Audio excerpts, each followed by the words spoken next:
Hello everybody, welcome back to my another video. So today we'll be talking about how to use Life360 family chat feature. So let me tell you guys, Life360's family chat feature allows you to send messages, photos and emoji quick notes to all circle members within the app's messages tab. So for that, what you can do is open your Life360 app, and then as you can see a message tab on your top right corner of your screen. Just tap on it.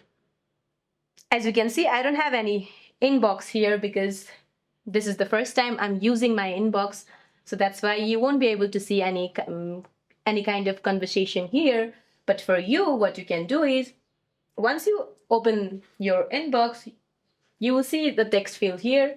Use the text field to send messages to everyone in your current circle. Now select the emoji button to send preset quick notes or emojis for quick non-verbal communication.